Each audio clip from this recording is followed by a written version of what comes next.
You woke up this morning. Maybe you had breakfast. Around noon, lunch. Tonight, dinner. 3 meals. Every single day. Your whole life. But here's what nobody ever asks. Who decided that? Was it a doctor? A government? God? Or was it someone trying to sell you something?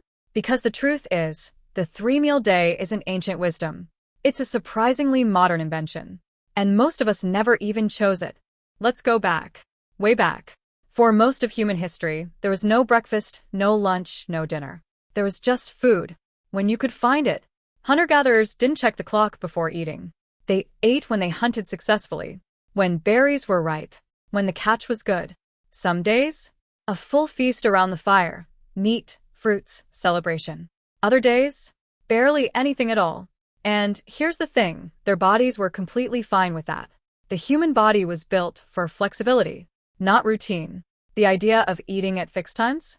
That came much, much later. And it didn't come from biology. It came from society. Now here's something that'll surprise you.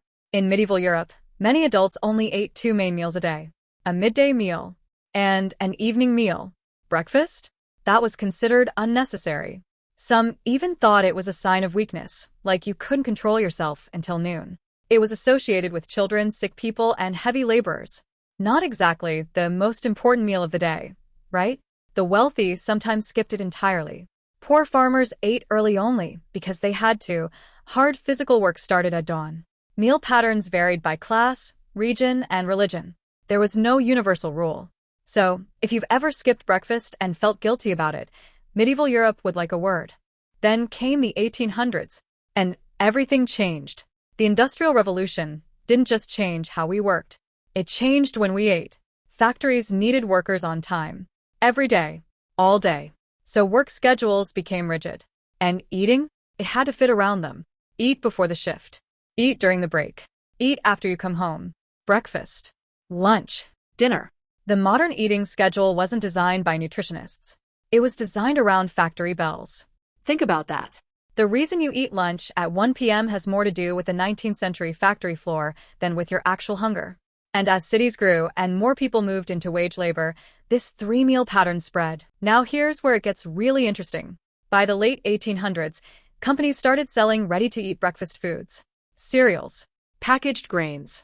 Convenient morning products. But they had a problem. Not enough people were eating breakfast regularly. So they did what any business would do. They marketed their way into your morning.